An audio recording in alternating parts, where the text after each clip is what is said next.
તો આપણું બજેટ 2026-27 રજૂ થવાનું છે। નિર્મલા સીતારમણ 11 વાગ્યાના ટકોરે સંસદમાં બજેટ રજૂ કરશે, ત્યારે 10 વાગ્યાના જે મહત્વના સમાચાર મળી રહ્યા છે તેના પર નજર કરીએ। સંસદ ભવન પહોંચ્યા છે વડાપ્રધાન નરેન્દ્ર મોદી। હાલમાં જે સમાચાર, નિર્મલા સીતારમણ પણ સંસદ ભવનમાં પહોંચ્યા છે અને 11 વાગ્યાના ટકોરે તેઓ બજેટ રજૂ કરવાના છે। થોડી વારમાં સંસદ ભવનમાં કેન્દ્રીય કેબિનેટની બેઠક મળવાની છે। તો કેબિનેટ બેઠકમાં આ બજેટને મંજૂરી આપવામાં આવશે। આ પહેલા નિર્મલા સીતારમણ રાષ્ટ્રપતિ દ્રૌપદી મુર્મુને મળ્યા, ત્યાં મંજૂરી લીધી અને હવે કેન્દ્રીય કેબિનેટની બેઠક મળશે અને તેમાં બજેટને મંજૂરી આપવામાં આવશે। ત્યારે હાલમાં જે મળતા સમાચાર, સંસદ ભવન વડાપ્રધાન નરેન્દ્ર મોદી પહોંચ્યા છે, આ સાથે જ નાણામંત્રી નિર્મલા સીતારમણ પણ સંસદ ભવનમાં પહોંચ્યા છે। થોડી વારમાં જ કેબિનેટની બેઠક શરૂ થશે અને આ બેઠકમાં બજેટને મંજૂરી આપવામાં આવશે અને ત્યારબાદ સંસદમાં બજેટ રજૂ થશે। 11 વાગે આ બજેટ રજૂ થશે। 9મી વખત નિર્મલા સીતારમણ આ બજેટ રજૂ કરી રહ્યા છે। વડાપ્રધાન નરેન્દ્ર મોદીની ત્રીજી ટર્મનું આ બજેટ છે, ત્યારે ઘણી આશા અપેક્ષાઓ બજેટ સાથે જોડાયેલી છે। તે પછી મિડલ ક્લાસ હોય, કિસાનો હોય, નોકરિયાત વર્ગ હોય, રેલ યાત્રીઓ ઘણી આશા લગાવીને બેઠા છે આ બજેટ સાથે। ત્યારે બજેટ પર સૌની નજર છે।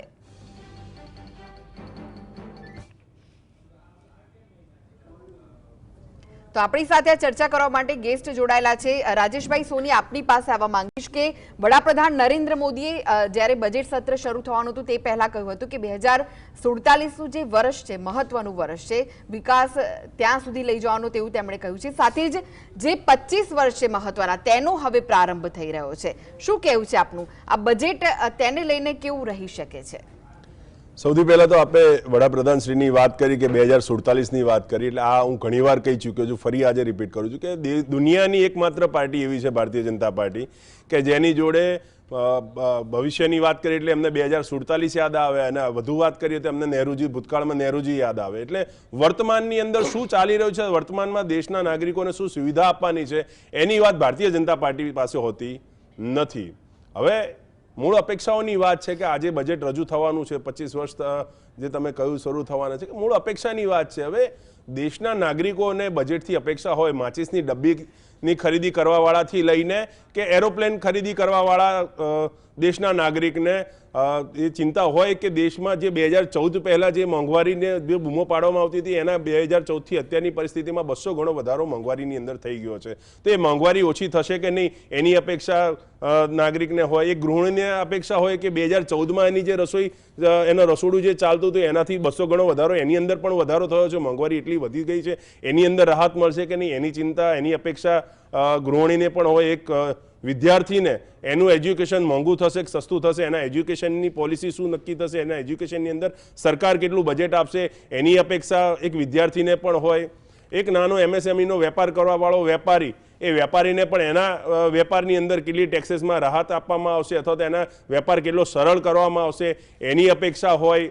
એક ખેડૂતને, એના ખેડૂતને કેટલી આમાં રાહત મળશે આ બજેટથી એનું જીવન કેટલું સરળ બનશે, એની ખેતી કેટલી સરળ બનશે। આપણે હરિત ક્રાંતિની વાત કરીએ કે જ્યારે ભારતની અંદર ઘઉં પણ આઝાદીના સમયે અમેરિકાથી લાવવા પડતા હતા, લાલ ઘઉં આપણને અમેરિકામાં ખેરાતમાં આપવામાં આવતા હતા, એવા ઘઉં અહીંયા આગળ પાકતા નહોતા ને એની જગ્યાએ આપણે હરિત ક્રાંતિ લાવ્યા। એવા ખેડૂતોને પણ અપેક્ષા છે કે આજની જે ખેડૂતોની હાલત છે એમાં સુધારો થશે કે નહીં।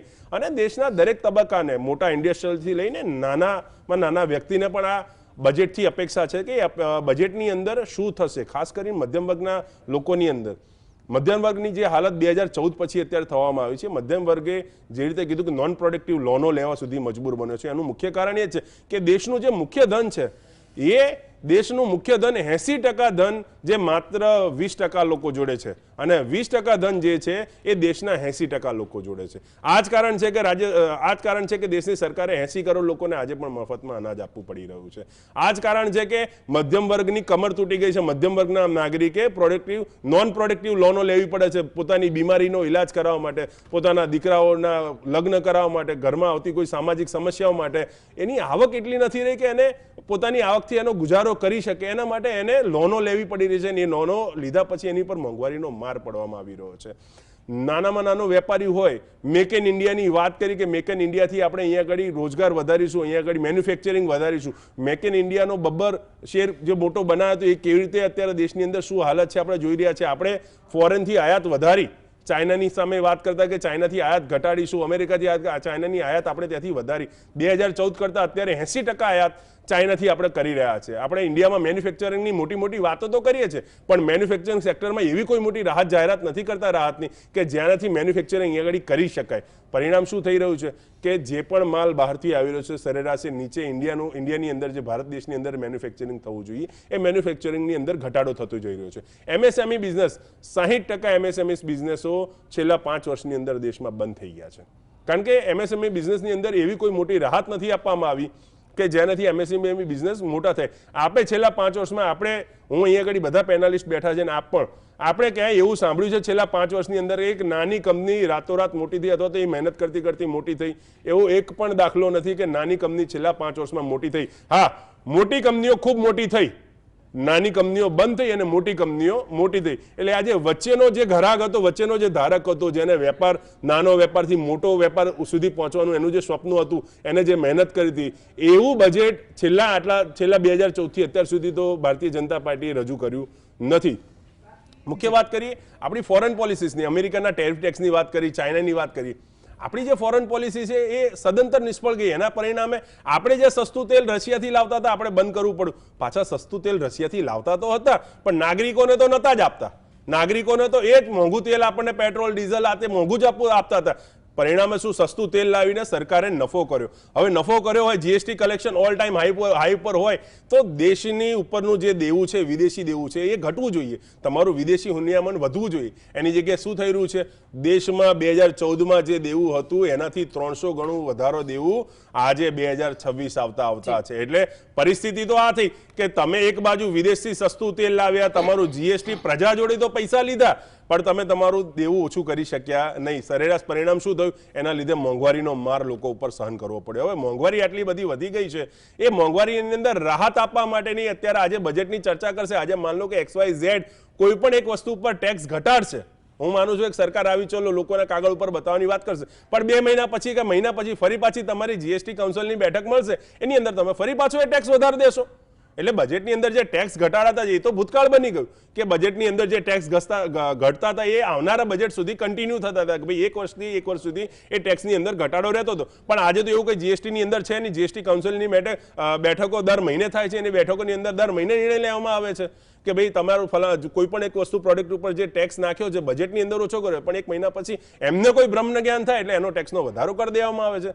એટલે પ્રજાની જે અપેક્ષા હોય છે ટેક્સ ઘટાડવાની, પ્રજાની જે અપેક્ષા હોય છે કે પોતાને રાહત મળે, અને આખરે દરેક નાગરિક, હું, તમે અહીંયા બેઠા બધા અને તમામ નાગરિકો ટેક્સ દેશના વિકાસ માટે ભરતા હોય છે. દેશની અંદર એક ભારતીય નાગરિક તરીકેની ફરજ અદા કરતા હોય છે કે મારો દેશમાં હું મારું ટેક્સ ભરું, મારું યોગદાન આપું, જેનાથી મને રોડ, રસ્તા, ગટર, પાણી અને દરેક સુવિધા, મારા બાળકોનું ભવિષ્ય, મોટી વાત મારા બાળકોનું ભવિષ્ય નક્કી થાય, મારા બાળકોનું ભવિષ્ય એનું ભણતર સસ્તું થાય. મેડિકલની ફિલ્ડે લોકો વિચારતા હોય કે મેડિકલ ફિલ્ડે બધું મફતમાં સારવારો મળતી થાય, વધુ સારી સુવિધા આપણે ઊભી કરી શકીએ. ઇન્ફ્રાસ્ટ્રક્ચર માત્ર રોડો બનાવવાથી નથી થતું. ઇન્ફ્રાસ્ટ્રક્ચર બનાવવા માટે લોકોનો પણ વધારો થવો જોઈએ, લોકોની આવકમાં પણ વધારો થવો જોઈએ. આપણી પર કેપિટા ઇન્કમ અન્ય દેશો કરતાં પણ અત્યારે ઓછી છે. આપણા ત્યાં હંગર ઇન્ડેક્સની અંદર આપણી દેશની અંદર આટલી મોટી આપણે અર્થતંત્ર બનવા જઈએ છીએ. આપણે એવું કહી રહ્યા છીએ કે આપણે ચોથું અર્થતંત્ર બની રહ્યા છે વિશ્વની અંદર. આપણે હંગર ઇન્ડેક્સની અંદર 279 નંબરે છે. આપણા દેશમાં આજે પણ ભૂખમરો છે. આ તો શરમજનક બાબત છે કે 2014 થી 2026 આવતા આપણા હંગર ઇન્ડેક્સની અંદર આપણે આટલા પાછળ જતા રહ્યા. એક બાજુ તમે કહો છો કે તમારી ઇકોનોમી વધી ગઈ છે, તમારી પાસે ખૂબ મોટા રૂપિયા આવી ગયા છે, એક બાજુ તમે કહી રહ્યા છો કે દેશમાં ભૂખમરો પણ છે. આ તો ડ્યુઅલ સ્ટેન્ડર્ડ છે. એટલે કીધું ગરીબ બિલકુલ ગરીબ બની ગયો છે, અમીર એકદમ અમીર બની ગયો છે. આ જે મરો જે છે ને આ મિડલ ક્લાસ લોકોનો થઈ ગયો છે. આ મિડલ ક્લાસ લોકોએ પોતાના રોજમર્રાના જીવન ચલાવવા માટે નોન પ્રોડક્ટેબલ લોનો પણ લેવી પડે છે. જીવન પોતાની રીતથી જીવવાની અંદર ખૂબ કષ્ટદાયી પણ જીવન જીવી રહ્યું છે, અને એના કારણે જ આપણે જોઈએ છીએ કે જે આત્મહત્યાઓના પ્રમાણ માત્ર ખેડૂતોમાં હતા કે ખેડૂત આત્મહત્યા કરતા હતા, આજે દરેક શહેરની અંદર મધ્યમ વર્ગનો માણસ પણ આર્થિક ભીસમાં આવીને આત્મહત્યા કરી રહ્યો છે. આ બહુ સનાતન સત્ય છે અને આ આ બધી બાબતે સરકારે પોતાની નીતિઓ સુધારવી પડશે અને નીતિઓ સુધારીને માત્ર બજેટ કાગળ ઉપર નહીં પણ લોકોને ફાયદાકારક થાય, લોકોને સીધી રાહત પહોંચી શકે, સાથે દેશનો વિકાસ પણ થાય એવું જો બજેટ સરકાર લાવે તો એ બજેટ પ્રજાલક્ષી હશે. બાકી તો કાગળ ઉપર દર વખતે આપણે જોઈએ છે, ગઈ વખતે આપણે 12 લાખ સુધી ટેક્સની ફ્રી આની જાહેરાત સરકારે કરી, પણ હકીકત એના અંદર આવીશું. અહીં અમારી પાસે બેઠા છે એ પણ જાણે છે કે કેપિટલ ગેઇન થાય એટલે તમારે એનો ટેક્સ તો ભરવો જ પડે, એટલે તમને સીધી કોઈ રાહત પ્રજાને મળતી નથી, માત્ર કાગળ ઉપરની રાહત આવે છે કે અમે આ કર્યું. જે આંકડાની માયાજાળની અંદર ભારતીય જનતા પાર્ટી માહિર છે. આ તો આજે ભાજપના કોઈ પ્રવક્તા નથી, નહીં તો એ તો સરસ આવડું મોટું કાગળ લઈને આવ્યા કે અમે આટલા 1000 કરોડ રૂપિયાની લોકોને સહાયતા આપી, પણ સનાતન સત્ય શું થાય, 1000 કરોડની સહાયતામાંથી લોકો સુધી 5 આના પણ પહોંચતા નથી અને એ માત્ર કાગળ ઉપરની જાહેરાતો રહી જાય છે. જી અજીતભાઈ, આપને પૂછવા માંગીશ કે વર્તમાન સમયમાં ભારતીય અર્થતંત્ર માટે સૌથી મોટો પડકાર શું છે? આપણે રાજેશભાઈએ વાત કરી કે આજની તારીખમાં જેમ આપણા સરકાર કહી રહી છે કે 2047, આપણે 2047ની વાત કરીએ એના કરતાં 2027ની વાત કરવી જોઈએ કે 2027માં આપણે શું કરી શકીએ એમ છે અને એ કરીએ છીએ કે નહીં. જેમ આજે કહ્યું કે 2014થી આપણે જ્યાં સરકાર આવી છે તે સરકારે 2014થી 2026 સુધીમાં કેટલા લોકોને રાહત આપીને શું કર્યું. રાજેશભાઈ ખૂબ જ સુંદર રજૂઆત કરી કે આપણું દેવું જે 300 કરોડનું 3 ગણું વધી ગયું છે, એટલે એનો મતલબ એમ કે આપણે કોઈ પણ પ્રકારનું પ્રગતિ કરી શક્યા નથી. આપણે વાતો મોટી કરીએ છીએ પણ રિયાલિટીમાં આપણે કંઈ જ કરી શકતા નથી. એટલે મારી દ્રષ્ટિએ તો આ વસ્તુ ખોટી છે અને જે કરવાનું હોય, જે રજૂઆત કરવામાં આવે. બીજી વસ્તુ કે બજેટ એટલે એવું કે આજે જે રજૂ થયું ને પાસ થયું એ બજેટ વર્ષ માટે ચાલવું જોઈએ, પરંતુ આ તો 2 મહિના પછી આપણને એમ લાગ્યું કે આમાં કંઈક પૈસાની જરૂર છે તો આપણે એડિશનલ ટેક્સ નાખી દો, એટલે એ વસ્તુ જ ખોટી છે. હવે પહેલાં બજેટ રેલવેનું બધાનું સાથે થતું હતું, હવે રેલવેનું બજેટ ક્યાં છે અને શું છે કોને ખબર છે. એટલે ખરેખર બજેટની રજૂઆત જે પહેલેથી કરતા હતા, આપણે અહીંયા પણ જોયું કે બજેટમાં ઇનડાયરેક્ટ ટેક્સ માટે હવે આ બજેટમાં કોઈ જ રજૂઆત નહીં થાય એવી જાહેરાત ગઈકાલે કરી હતી. તો એનો મતલબ શું? બજેટ એટલે આવક અને જાવક, કયા પ્રકારની આવક છે અને કઈ જાવક છે એ બંનેની રજૂઆત કરવી જોઈએ કે ભાઈ ડાયરેક્ટ ટેક્સમાંથી આટલી ઇન્કમ થશે, ઇનડાયરેક્ટ ટેક્સમાંથી આટલી ઇન્કમ થશે અને આ ખર્ચો થશે અને એ પ્રમાણે વર્ષ દરમિયાન ચાલવું જોઈએ. પરંતુ એ શક્ય નથી આપણા દેશમાં, એટલે ખરેખર એ કામ દુઃખદ બિના કહી શકાય આપણે. જી રાજેશભાઈ ઠાકર, આપને હું પૂછવા માંગીશ કે જો આપણે વાત કરીએ જનમાનસ અને સોશિયલ મીડિયાની, જો આપણે વાત કરીએ તો આ બજેટ પર તેની કેવી અસર પડી શકે છે? કારણ કે એઆઈની પણ વાત થઈ છે ત્યારે. ના, બિલકુલ ચોક્કસ વાત છે. હું એક સાદું ઉદાહરણ આપતો હોઉં છું કે દેશ આઝાદ થયો ત્યારે આપણી પાસે બહુ સીમિત સંસાધનો હતા. તો જે લોકો 60 વર્ષની ઉંમરે પહોંચ્યા હોય એમને તમે પૂછો કે તમે તમારા દીકરાને ભણાવવા માટે એ વખતે જે પણ આવક હશે, કોઈ દિવસ એજ્યુકેશન લોન લેવા જવું પડ્યું હતું તો એમનો જવાબ ના હશે. એમના છોકરાને ડૉક્ટર કે એન્જિનિયર બનાવ્યા હશે, એની રકમ પૂછશો તો એ માત્ર 1000 રૂપિયાની અંદર હશે. સરકારી માળખું એટલે સરકારી હોસ્પિટલો, સરકારી કોલેજો, સરકારી સ્કૂલો, આની અંદર ભણનારાની સંખ્યા લગભગ 90% આસપાસ હતી. જે ઇંગ્લિશ મીડિયમ સ્કૂલો કેટલીક પ્રાઇવેટ હતી, એના સિવાયનું પ્રાઇવેટ માળખું એજ્યુકેશનમાં કે આરોગ્યમાં ક્યાંય હતું નહીં. પણ દલીલ એવી કરવામાં આવે છે કે સાયકલ ઉપર ચાલનારા લોકોને અમે સ્કૂટર સુધી પહોંચાડી દીધા.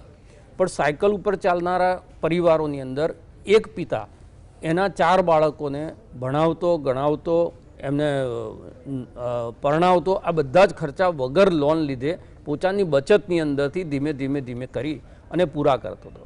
અત્યારે 4 લોકોનું ફેમિલી હોય તેમાં 3 લોકોએ કમાવવું પડે આ પરિસ્થિતિ છે. હસબન્ડ એન્ડ વાઈફ બંને કમાતા હોય તો જે બાળક છે એ બાળકને સારું એજ્યુકેશન આપી શકે. આ તો માત્ર પ્રાથમિક જરૂરિયાતો પૂરી કરી શકે. એટલે કે છોકરાઓને ભણાવવા છે, તમારું પોતાનું એક મકાન લેવું છે અને મહિનાનો જે ખર્ચ છે એને પહોંચી વળવું છે, તો માણસની આવક લગભગ 80,000ની આસપાસ હોય અમદાવાદ શહેર જેવામાં, તો એને પહોંચી વળે. હવે 80,000 રૂપિયા મહિને આવક હોય એવા પરિવારો કેટલા? તો એની તમે સંખ્યા જુઓ એટલે તમને ખબર પડે કે આ ઇકોનોમીએ ગ્રોથ કર્યું. હવે એન્જિનની વાત બહુ થાય, દોરજીયા સાહેબે કીધું 2 એન્જિન, પણ બંને એન્જિન એક દિશામાં હોય તો ટ્રેન ઝડપી ચાલે. આજે કોઈ રથ છે, એક ઘોડો તમે આગળ બાંધો ને એક ઘોડો પાછળ બાંધો, બંને પોતપોતાની દિશામાં ઘોડા ખેંચાય, રથ ત્યાંનો ત્યાં ઊભો હોય. ગુજરાતની અંદર સ્થિતિ એવી છે કે 5-6 એન્જિન લાગેલા છે, એમ કહેવાય પંચાયતથી લઈને પાર્લામેન્ટ સુધી. તે છતાં ગુજરાતની અંદર કુપોષિત બાળકોનો આંકડો જુઓ તો દેશમાં જે છે આપણે જેમ પેલું નંબર 1 રહેવાની આદત છે એવી રીતે ગુજરાતનો આંકડો એ 3 કરોડ અને 21 લાખની આસપાસનો પહોંચી ગયો છે. તમે હંગર ઇન્ડેક્સની વાત કરી રાજેશભાઈએ, હેપીનેસ ઇન્ડેક્સની તમે વાત કરો તો એની અંદરની સ્થિતિ, ડોલર સામે રૂપિયાની એટલે મુદ્રા સ્થિતિ આપણા દેશની શું છે એની સ્થિતિ, એ સિવાયના મોંઘવારી, રોજગારી, આ બધાના આંકડા, ખેડૂતોનું આવક જે છે ડબલ થવાની હતી, એના બદલે જાવક ડબલ થઈ ગઈ.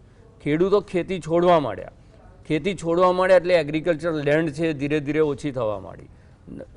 બહુચરાજીમાં તમે એક સરસ મજાનો પ્લાન્ટ લાવો છો, સરસ છે, પણ બીજી ત્રીજી પેઢી જે ખેતીમાં જોતરાયેલી હતી એ પ્લાન્ટમાં નોકરી કરવા જતી રહ્યા. એને દેખાય છે કે મારા બાપાએ બરડોન પેટ ચોંટી જાય એવી કાળી મજૂરી કરી અને તાડ તાપ વરસાદ બધું જ સહન કરીને આ ખેતી કરે છે, અને એની અંદરથી એને મળતું કશું નથી. છેવટે એનું દેવું વધતું જાય છે, એટલે એને એમ લાગે છે કે ખેતીમાં કશું છે નહીં. એટલે ખેતી સિવાયના જે પરંપરાગત વ્યવસાય છોડી અને બીજી દિશાની અંદર એ જાય છે, અને એના કારણે એની અસર ખેતી ઉપર થાય. ખેતી ઉપર થાય એટલે આખા દેશની ઇકોનોમી ઉપર એની અસર થાય, કારણ કે આ બધું આપણો જે મેઇન પાયો જે છે એ જ એગ્રીકલ્ચર છે. અને એગ્રીકલ્ચર જ્યારે ખતમ થતું જાય, તમે જુઓ ને એના કારણે પર્યાવરણની ચેલેન્જ, ચોખ્ખું હવા, ચોખ્ખું પાણી, 75 વર્ષ પછી આપણે 80 કરોડ લોકોને જો 5 કિલો અનાજ આપવું પડતું હોય તો આનાથી મોટું નિષ્ફળતાનું કબૂલાતનામું તમારું કયું કહી શકાય. એટલે બજેટ આવે, બજેટના આંકડા આવે, એની અંદર આને આટલી રાહત થઈ, કાલે છાપાઓની અંદર આવશે કે આટલી ચીજો સસ્તું થયું ને આટલું મોંઘું થયું. મોંઘું થયેલું તમને ફીલ થશે, સસ્તું થયેલું ક્યારેય કોઈ ફીલ થતું નથી. આપણે દૂધનો જ સામાન્ય લઈ લઈએ તો દર 6 મહિને 12 મહિને આપણને જાણવા મળે કે 2 રૂપિયા વધ્યા, 3 રૂપિયા વધ્યા, 4 રૂપિયા. બજેટ પછી 10-15 રૂપિયા જે છે એ અનાજ, શાકભાજી, દૂધ આવી જગ્યામાં કે જે મૂળભૂત જરૂરિયાત છે. ટીવીના ભાવ વધશે, કોઈ ટીવી વગર ચલાવી લેશે. મોબાઈલ ફોનના ભાવ વધશે, મોબાઈલ વગર ચલાવી લેશે. ગાડીના ભાવ વધશે, ગાડી વગર ચલાવી લેશે. પણ એની જે રોજબરોજની જરૂરિયાત છે, જે સંવિધાનની અંદર સૌથી પહેલો અધિકાર આપ્યો છે શિક્ષણનો, અન્નનો અને આરોગ્યનો, આ 3 અધિકાર છીનવાઈ ગયા છે. ત્રણેયનું જે ખાનગીકરણ થયું છે. હમણાં કોકે મેડિકલ વ્યવસાયની વાત કરી, એન્જિનિયરિંગ જેવી સ્થિતિ મેડિકલ વ્યવસાય, 18,000 સીટો આજે મેડિકલ વ્યવસાયની અંદર ખાલી પડી છે. કેમ ખાલી પડી છે? કે પ્રાઇવેટ સીટો તમે વધારો છો. મધ્યમ વર્ગનો બાળક છે એને બાપની પાસે જે છે એ 1 કરોડ રૂપિયા નથી MBBSની ફી ભરવાના, એટલા માટે પ્રાઇવેટની એ સીટો ખાલી રહે છે. તો આજે 18,000 સીટો ખાલી છે. કાલ એવું બનશે, તમે નીટનું જે કટ ઓફ છે 0 કરી નાખ્યું, -7 ને -40, જનરલ કેટેગરીમાં -7 સુધીના માર્ક, એટલે 60% 12મા ધોરણમાં માર્ક લઈને તમે નીટની અંદર એપિયર થયા, તમારી પાસે પૈસો છે તો તમે ડૉક્ટર બની શકો છો. હવે ડૉક્ટર બનાવવા માટેની જે ફેક્ટરીઓ શરૂ કરી છે, એન્જિનિયરિંગ કોલેજો જેમ પાનના ગલ્લાની જેમ ખુલી તેવી રીતે મેડિકલ કોલેજો, એની તમે સ્થિતિ જુઓ તો એમાં ઇન્ફ્રાસ્ટ્રક્ચર છે પણ પ્રોફેસર્સ નથી, પેશન્ટ્સ નથી. જે પેશન્ટ જોઈએ કે જેના ઉપર પ્રેક્ટિકલ કરી શકે તો પેશન્ટ્સ નથી. પ્રાઇવેટ હોસ્પિટલના ઇન્ડોરમાંથી ડેટા લઈ અને ત્યાં આગળ બતાવવામાં આવે છે. ઇન્સ્પેક્શન આવે ત્યારે એમાં મેળાપીપણું હોય. આ બધું જે થાય છે એના કારણે જે પૈસાવાળો માણસ છે એ જ માણસ પોતાના દીકરાને ડૉક્ટર બનાવી શકે. હવે જે માણસ 1 કરોડ 2 કરોડ રૂપિયા ઇન્વેસ્ટ કરીને ડૉક્ટર થયો છે, બહાર આવીને લોકોની સેવા કરશે, આ કલ્પના કરવી એ મને લાગે છે વધારે પડતી છે. ને એટલા માટે શું થાય, આરોગ્ય મોંઘું થતું જાય. તમારે આ જે પણ કાર્ડ કાઢતા હોય, આયુષ્માન કાર્ડ કે આ કોઈ પણ કાર્ડ નહોતા, અમદાવાદની અંદર 5 મોટી હોસ્પિટલો, તમે VS, શારદાબેન, LG આ જુઓ તો કોર્પોરેશનની અને સરકારની 5 હોસ્પિટલો, એની સામે પ્રાઇવેટ હોસ્પિટલો આંગળીના વેઢે ગણાવી હતી, અને એમાં મોટાભાગની હોસ્પિટલો એ ગાયનેક હોસ્પિટલ હતી. અત્યારે તમે જુઓ તો દર 1 કિલોમીટરે એક કોર્પોરેટ હોસ્પિટલ છે, અને એના કારણે આરોગ્ય મોંઘું થયું. શિક્ષણની અંદર સરકારી સ્કૂલોની સ્થિતિ એવી છે કે જેના આંકડા તમે જુઓ તો પ્રાથમિક સ્કૂલો જે છે એ બંધ કરવી પડે છે. 700 સ્કૂલો એવી છે કે જેમાં એક જ શિક્ષક છે જે ગણિત પણ ભણાવે છે, ઇતિહાસ પણ ભણાવે છે, ભૂગોળ પણ ભણાવે છે. કેટલી બધી સ્કૂલો એવી છે કે જેની પાસે છાપરા નથી, ઝાડ નીચે બેસીને આપણે ભણવું પડે છે. તો જે મૂળ પાયો છે એ પાયો જે છે એને મોંઘો કરી દીધો, એનું ખાનગીકરણ કરી દીધું. સરકારનું એક વિઝન એવું છે કે સરકાર ખાલી સરકાર ચલાવશે, ટ્રેન તો કે પ્રાઇવેટ ચલાવશે, પ્લેન તો કે પ્રાઇવેટ લોકો ચલાવશે, તેલ તો કે પ્રાઇવેટ લોકો વેચશે, ગેસ તો કે પ્રાઇવેટ લોકો વેચશે, શિક્ષણ તો કે પ્રાઇવેટ લોકો ચલાવશે, આરોગ્ય તો કે પ્રાઇવેટ ચલાવશે, અમે શું ચલાવીશું તો અમે ખાલી સરકાર ચલાવીશું. રાજેશભાઈએ જે કીધું હું કરેક્ટ કરું એમને કે રશિયાથી સસ્તું ઓઇલ વેચી અને સરકારે નફો નથી કર્યો. રશિયાથી ઓઇલ ખરીદનારું જે ઉદ્યોગ ઘરાનું છે રિલાયન્સ, એણે ત્યાંથી સસ્તું તેલ ખરીદ્યું છે, સરકારને મોંઘા ભાવે આપ્યું છે અને સરકારે આપણને આપે છે. એટલે વચ્ચેનો જે નફો છે એ ખાનગી કંપનીએ લીધો. તમે અદાણીને ₹2.85 વીજળી આપો, એ જ વીજળી અદાણી એ મધ્યપ્રદેશ અને મહારાષ્ટ્રની અંદર ₹5.75 આપે. ₹3 ગાળો કોણે ખાધો તો કે પ્રાઇવેટ કંપનીએ ખાધો. સરકાર જે પણ સરકાર એસટી ચલાવે તેમાં ખોટ થાય, સરકાર ટ્રેન ચલાવે તેમાં ખોટ થાય, સરકાર પ્લેન ચલાવે તેમાં ખોટ થાય અને એ જ વસ્તુ પ્રાઇવેટને આપી દેવામાં આવે તો એ નફો કરતી થઈ જાય. આ લોજિક સમજાતું નહીં. ભુજની હોસ્પિટલ, સિવિલ હોસ્પિટલ 100 બેડની તૈયાર થઈ હતી ભૂકંપ પછી, એ સરકાર ખોટમાં ચાલતી હતી કે સ્ટાફ નથી મળતો, પેશન્ટ નથી મળતા, નથી ચાલતી. એમણે અદાણીને સોંપી દીધી, પછી ધડાધડ જોરદાર રીતે ચાલવા માંડી. વીએસને બંધ કરીને તમે એસવીપી પીપીપી મોડલ ઉપર કર્યું તો એની અંદર પ્રાઇવેટ. એટલે દરેક સંસાધનો છે એની અંદર સરકારે જે આવક ઊભી કરવી જોઈએ એ આવક પ્રાઇવેટ હાથમાં જાય છે. તો સરકારની પાસે શું રહ્યું ઉઘરાવવા માટે? ટેક્સનો દંડો. તો પછી એ જીએસટીના નામે હોય, ઇન્કમ ટેક્સના નામે હોય કે બીજા ત્રીજા નામે હોય, સેસના નામે હોય. તમે એજ્યુકેશનલ સેસ કેટલી જગ્યાએ લાગે છે? તમારા ઇન્કમટેક્સ ઉપર પણ લાગે છે. તમે પાણીનો મ્યુનિસિપાલિટીનું ટેક્સ બિલ ભરો છો તેની અંદર પણ એજ્યુકેશન. મારો છોકરો મ્યુનિસિપાલિટી સ્કૂલમાં ભણતો હોય કે ના ભણતો હોય, મારી પાસે શિક્ષણ વેરો લે છે, ભલે લે. ઝૂંપડપટ્ટીનો છોકરો છે એને તો તમે મફતમાં ભણાવો, પણ મ્યુનિસિપલ સ્કૂલોની હાલત એવી છે કે એના ગ્રાઉન્ડો લગનગાળાની અંદર તમારે ભાડે આપવા પડે છે પ્રસંગો માટે. તો આ જે સ્થિતિ છે એ સ્થિતિની અંદર આપણે એવું કહીએ કે લોકોનું લોકો માટે અને લોકો વડે ચાલતું રાજ્ય, આની અંદર લોકો ક્યાંય નથી. જે લોકો છે એ માત્ર મુઠ્ઠીભર લોકો છે અને એનું જે નિયંત્રણ ઇકોનોમી ઉપર થયું છે એના કારણે જે સરકાર છે એ સરકાર ઉપર એક પ્રેશર બનાવવા. બજેટ પહેલાં ઉદ્યોગ ગૃહોની સાથે મિટિંગ કરતી હોય છે ફાઇનાન્સ મિનિસ્ટ્રી. એ વખતે એક લોબિંગ થાય અને એ લોબિંગમાં પોતાના માટે શું ફાયદાકારક છે એ ત્યાંથી એ લોકો મેળવી લે. તમે નથી આપતા તો એમની પાસે ઇકોનોમીનો બહુ મોટો હિસ્સો આવી ગયો છે. ચૂંટણી વખતે એ જ ઇલેક્ટ્રો બોન્ડમાં તમારે પૈસા લેવાના છે, એ જ ચૂંટણી ફંડમાં તમારે પૈસા લેવાના, તમારા પ્રાઇવેટ જહાજો જે ઉડવાના છે ચૂંટણી વખતે કે કરોડો લાખો રૂપિયા ખર્ચાવાના છે એ ત્યાંથી જ આવે છે. એટલે એ સ્ત્રોત તમારો બંધ થઈ જાય. એ બંધ ના થાય એટલા માટે તમારે ક્યાંક ને ક્યાંક એમના પ્રેશરમાં આવવું પડે. એટલે મેં કીધું કે એક પેરેલલ ગવર્મેન્ટ દેશની અંદર ચાલે એવી ઇકોનોમી થઈ છે. જ્યારે ઇકોનોમી ઉપર થોડા ઘણા લોકોનું નિયંત્રણ થઈ જાય ત્યારે એવું જે દેશમાં થયું છે, દેશની સ્થિતિ શું થઈ છે, જ્યાં જ્યાં ઉદ્યોગપતિઓએ દેશના સરકારો ઉપર પ્રભુત્વ મેળવવાનું શરૂ કર્યું એ દેશની સ્થિતિ શું થઈ છે એ આજે આપણે જાણીએ છીએ. બીજી વસ્તુ એ છે કે મેં જે જીઓ પોલિટિક્સ કીધું એની અંદર કોઈ આપણું સ્ટેન્ડ નથી. અમેરિકા ટેરિફની ધમકીઓ આપે છે, આપણા તરફથી કોઈ જવાબ નથી. નાના નાના દેશ, તમે જો ડેનમાર્ક જેવા દેશે એમ કહી દીધું કે ભાઈ ગોળીથી જવાબ મળશે. નાના નાના દેશ પોતાની સાર્વભૌમિત્વ, પોતાનું જે સ્વમાન છે એ સાચવવા માટે અમેરિકાની સામે આંખમાં આંખ મિલાઈને કહે છે. યુક્રેનના રાષ્ટ્રપતિ જે છે એ એનું ડિનર ઠુકરાઈને ત્યાંથી નીકળી જાય છે કે મારા દેશના ભોગે આ વસ્તુ નહીં થાય. ફ્રાન્સ અને જર્મની એમ કહી દે છે કે ભાઈ અમારો દેશ જે છે એ દેશ વેચવા માટે નથી, તમે કહેશો એમ મારો દેશ નહીં ચાલે, મારો દેશ અમે કહીશું એમ ચાલે.